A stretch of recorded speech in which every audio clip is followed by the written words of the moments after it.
Men uchun hayot opamning toyidan keyin butunlay o'zgardi.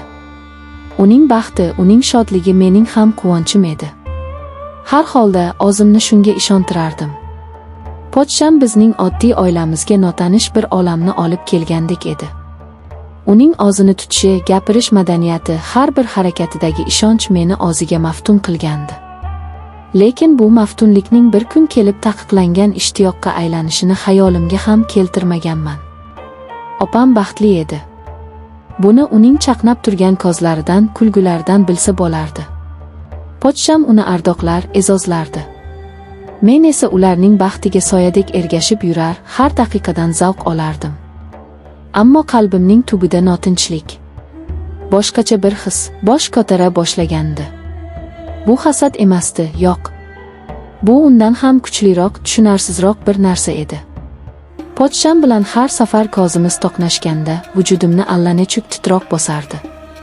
Uning nigohi shunchaki qaynisingilga qarash emasdi. Go'yo u mening ich-ichimni, yashirin oylarimni ham oqayotgandek tuyulardi. Boshida bu hislarimdan o'zim ham qo'rqib ketdim. Axir bu gunoh. Bu opamga nisbatan xiyonat. O'zimni qanchalik chalg'itishga urinmayin, uning siymosi xayolimdan ketmasdi. Uning jarangdor ovozi, kulgusi quloqlarim ostida doim jaranglab turgandek edi. U bilan yolg'iz qolishdan qo'rqardim, lekin ayni damda shuni istardim ham.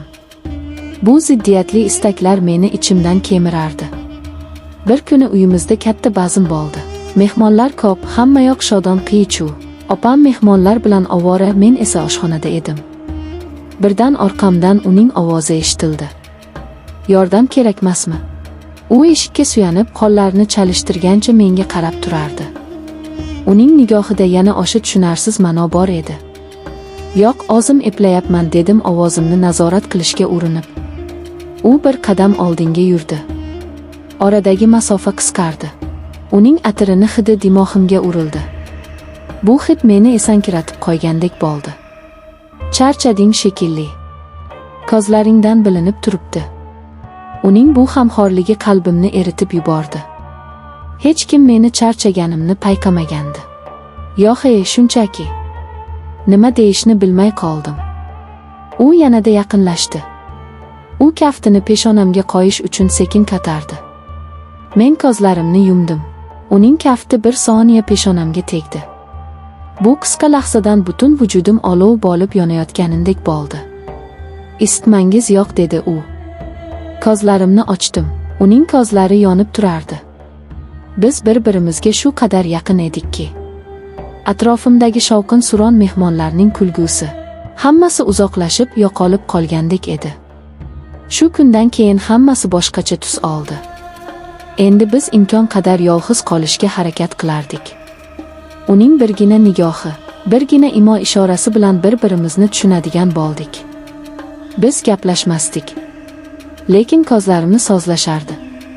Bu xavfli o'yin edi, lekin biz uni to'xtatishni istamasdik. Har safar opamning baxtiyor yuziga qaraganimda vujudimni aybdorlik hissi qamrab olardi. Lekin pochchamning nigohiga duch kelganimda bu hislar unut bo'lardi.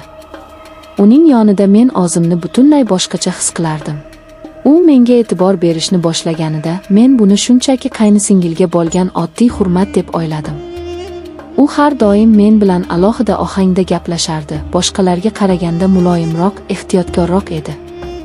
Uning nigohi doim meni kuzatib yurardi.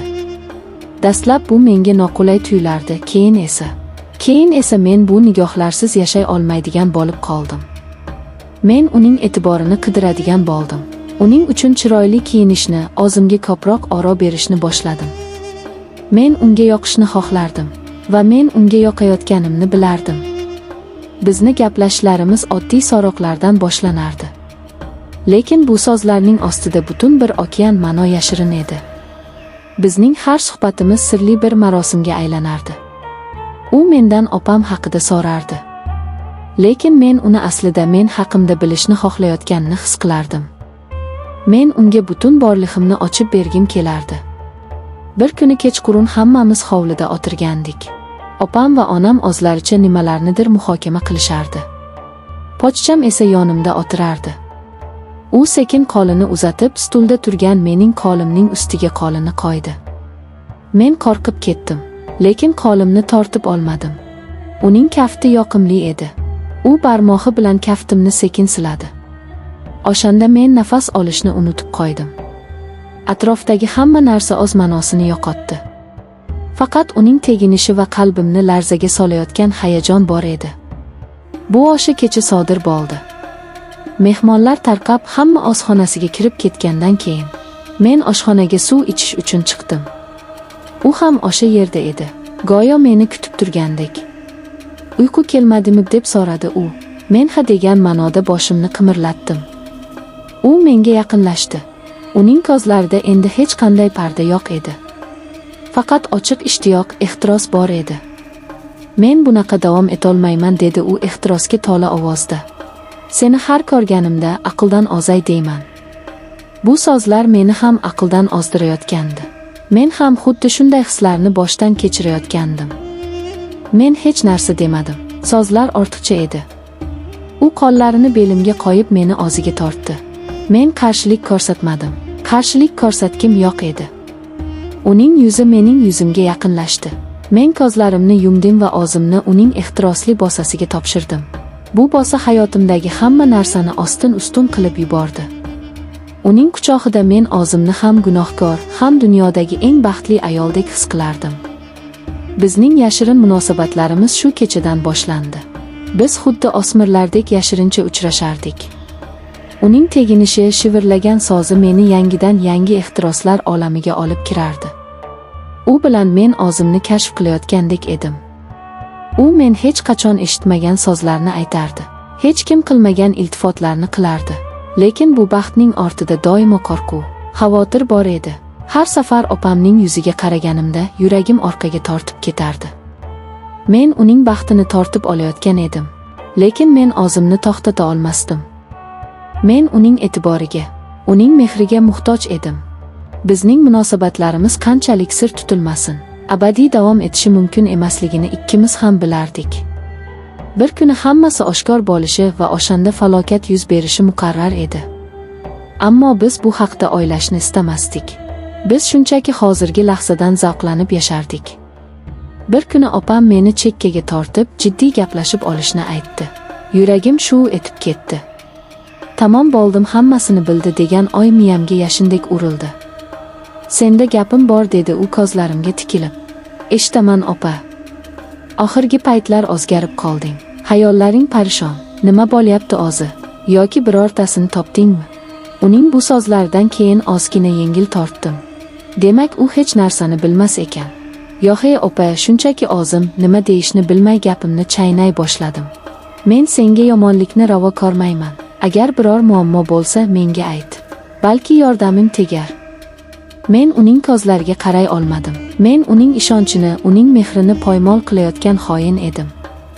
O'sha kuni men bir qarorga keldim. Bu munosabatlarni to'xtatishim kerak. Bu olovni o'chirishim kerak. Aks holda u hammani kuydirib kul qiladi.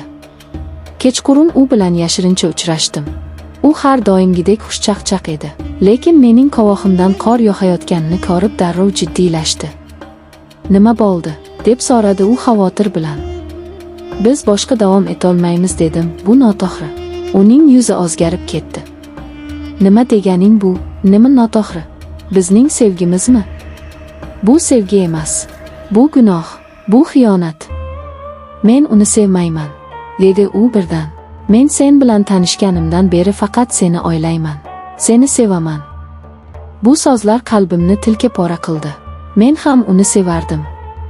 Lekin bizning sevgimiz yolg'on va xiyonat ustiga qurilgandi. Iltimos, meni tushunishga harakat qiling. Men opamning baxtini barbod qila olmayman. Mening baxtimchi, sening baxtingchi. Uning ovozi balandladi. Biz bir-birimizsiz baxtli bo'la olamizmi? Uning savoliga javobim yo'q edi. Men faqat bir narsani bilardim. Bu yo'l bizni jarga olib boradi. Hammasini tugatishimiz kerak, dedim men. Ko'z yoshlarimni tiya olmay. U uzoq vaqt jim qoldi. Keyin sekin boshini egdi. Agar sen shuni xohlasang mayli. Shu bilan hammasi tugadi. Lekin qalbimdagi olov o'chmadi. U U faqat kul ostida qoldi xolos.